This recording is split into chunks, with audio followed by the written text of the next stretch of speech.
El caso del que hablaremos en este video es posiblemente el más repugnante en el canal. Está lleno de imágenes reales que no son aptas para personas sensibles. Sin embargo, eso no es lo impactante. Entonces, ¿qué es? Lo descubrirás en el video. El 13 de junio de 1981, un hombre de baja estatura y apariencia asiática llamó a un taxi hasta la 10ª casa de la calle Irlandia en París. Tenía 2 grandes maletas, cada una pesaba al menos 20 kilogramos. El taxista que llegó ayudó al misterioso hombre a cargar las maletas en el auto. Al verlas, el taxista estaba seguro de que el hombre probablemente necesitaría ir a la estación de tren o al aeropuerto. Sin embargo, en contra de su suposición, el hombre pidió que lo llevaran al parque más grande de París, el Bosque de Boulogne. El trayecto llevó al menos media hora. Al llegar al parque, el hombre salió del taxi, tomó una de las maletas y se adentró en el parque. A simple vista se podía ver que le resultaba difícil llevarlas. En el parque, el hombre llegó a un lago cercano. Allí puso las maletas en el suelo y, después de reflexionar, se alejó de ellas a una corta distancia. Un transeúnte lo llamó minutos después. Le mostró las maletas y preguntó, ¿son tuyas? A lo que el hombre, después de pensarlo por un momento, respondió, no. El transeúnte se acercó más a las maletas. Al examinarlas detenidamente, gritó, ya que al observar detenidamente cada una de las maletas, se notaban grandes manchas de sangre. Una multitud de personas curiosas se reunió alrededor de las maletas, mientras que el misterioso hombre que las llevó al lago ya se había ido para ese momento. Minutos después, la policía llegó al parque.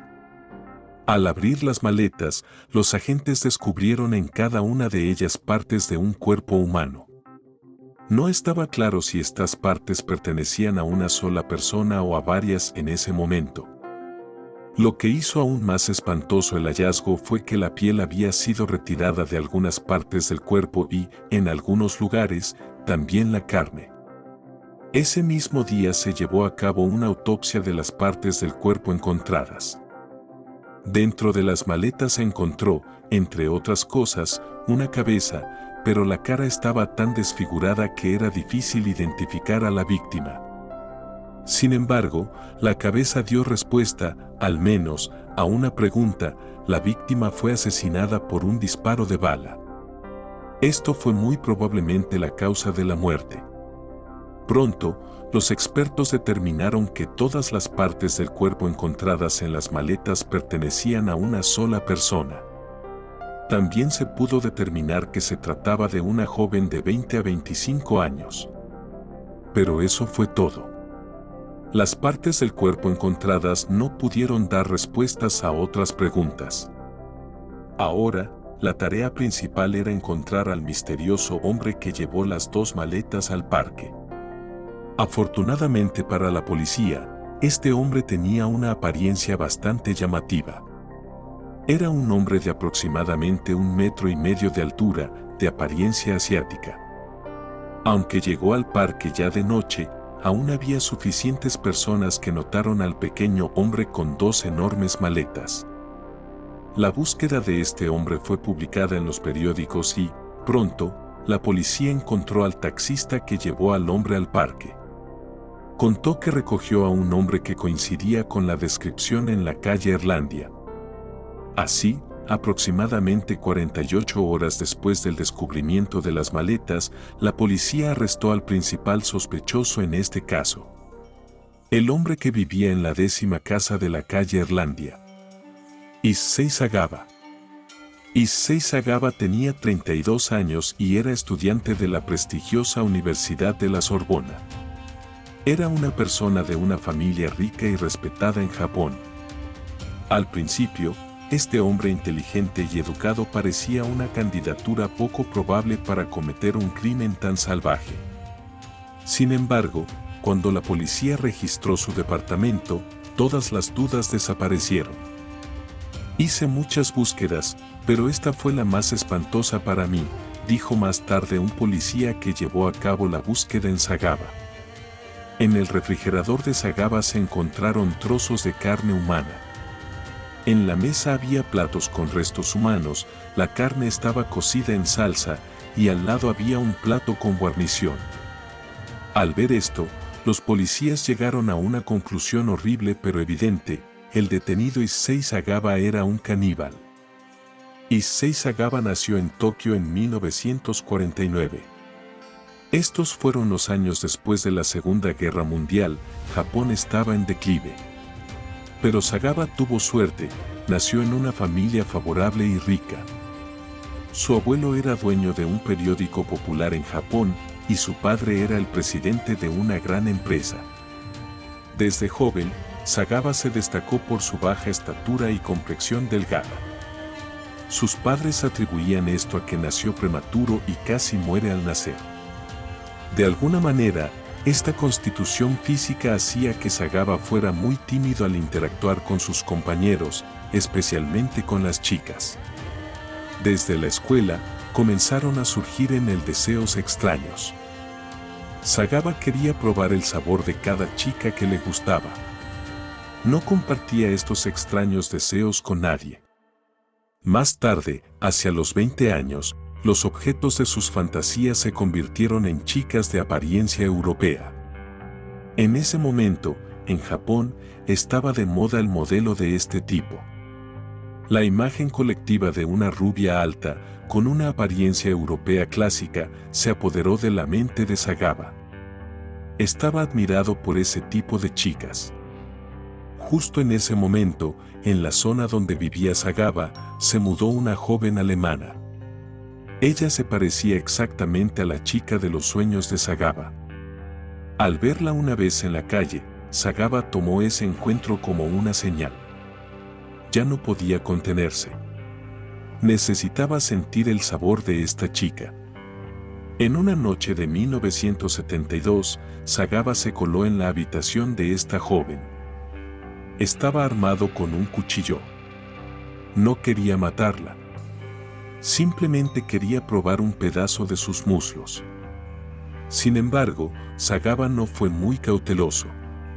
Casualmente, apenas se acercó a ella, Sagaba despertó a la chica. Ella gritó.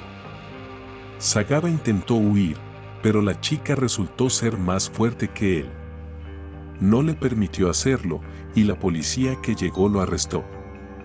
Se le imputaron cargos por intento de violación.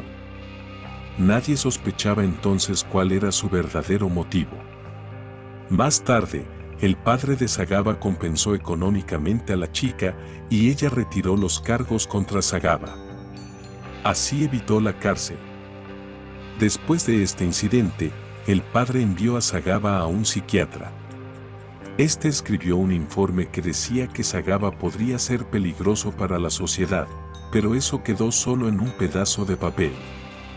Luego, 5 años después, Sagaba dejó Japón y en 1977 se fue a estudiar a Francia.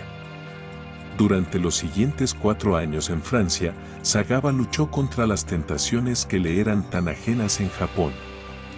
La idea de probar la carne de una hermosa joven no lo abandonaba. A veces contrataba prostitutas, pero siempre le parecían demasiado impuras para ese propósito. Luego, en 1981, ocurrió un encuentro fatídico para Sagaba. Ese año, una estudiante alemana de 25 años, René Hardeveld, se transfirió a su clase. Le causó una impresión instantánea a Sagaba. Estaba completamente encantado con su belleza, su cabello rubio y la piel blanca de sus manos. El primer día que la vio, Sagaba le dibujó un retrato. A menudo lo miraba durante los descansos entre clases. Para su sorpresa, el día del primer encuentro, René intentó hablar con él. Más tarde, lo invitó a él y a otros estudiantes a cenar en un restaurante. Esto permitió que Sagaba se acercara un poco a René. Con el tiempo, se hicieron amigos. A Sagaba le gustaba su evidente inteligencia y su capacidad para discutir todo, desde las pinturas de Leonardo da Vinci hasta la literatura europea. Sagaba invitaba a René a conciertos, y a veces ella lo llamaba para tomar té en su casa. Una vez bailaron juntos.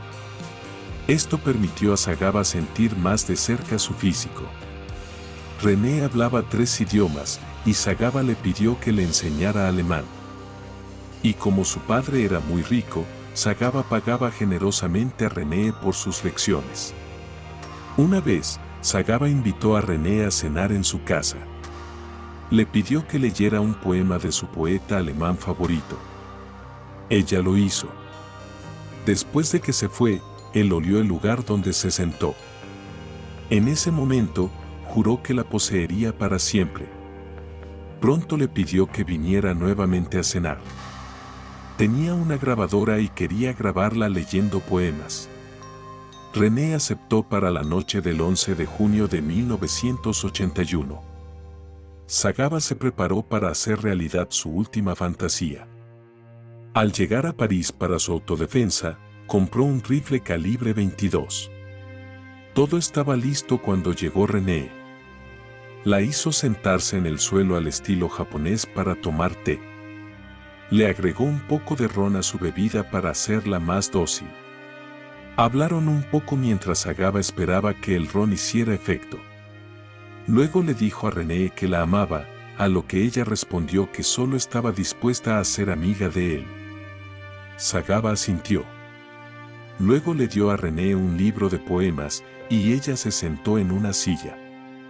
Mientras René leía un poema en su idioma natal, Sagaba se acercó a ella por detrás con el rifle. Le disparó en la nuca. Ella cayó de la silla.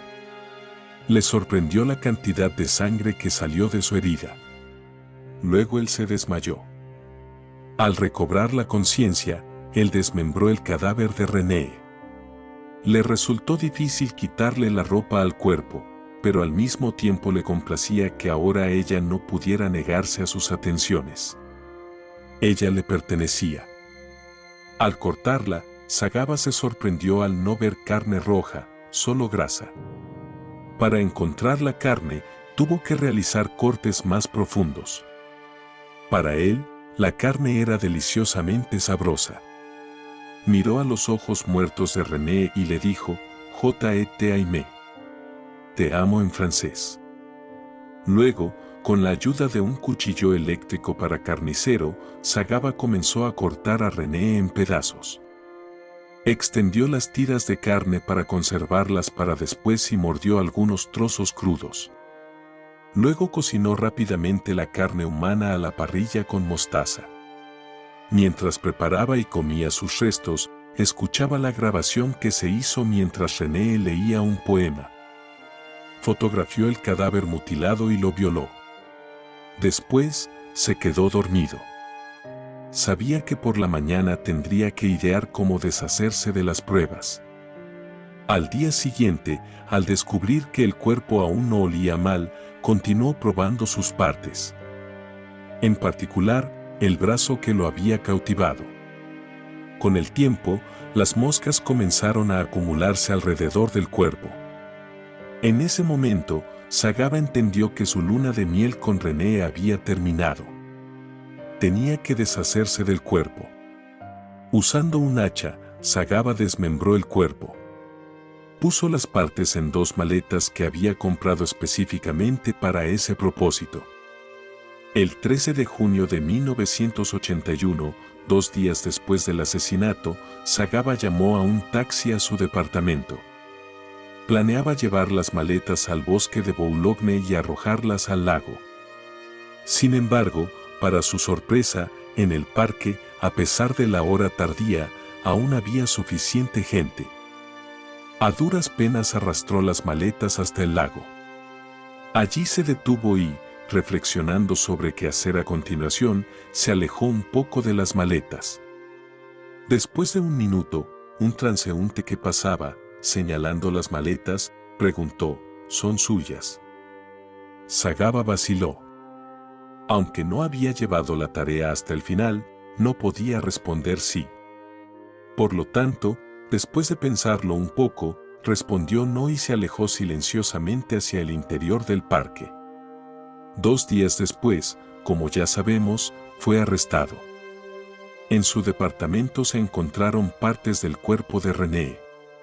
Todo era evidente, no tenía sentido ocultar nada. Así que el día de su arresto, Sagaba admitió todo. Ahora se estaba preparando para enfrentar su castigo. Había 2 opciones: cadena perpetua o pena de muerte. La ironía de esta historia radica en que Sagaba nunca fue condenado por este salvaje crimen. ¿Cómo y por qué fue posible? Después del arresto y las evidencias obvias, el tribunal francés tardó mucho tiempo en decidir programar una audiencia. Se realizaron evaluaciones psiquiátricas una tras otra a Sagaba.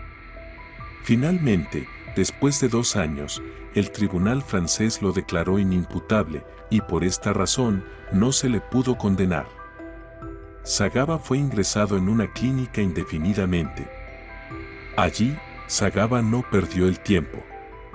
En la clínica, escribió el libro En la niebla, que se vendió en casi 500.000 de copias. Como ya sabemos, Sagaba provenía de una familia rica, y esto también jugó un papel, ya que desde el principio tuvo el mejor abogado. Después de un tiempo, el abogado comenzó a presionar para que Sagaba fuera extraditado a Japón. En 1985, esto finalmente ocurrió. Sagaba fue enviado de regreso a Japón. Allí también fue ingresado en una clínica cerca de Tokio. Sin embargo, por sorprendente que parezca, pasó menos de 1 año allí.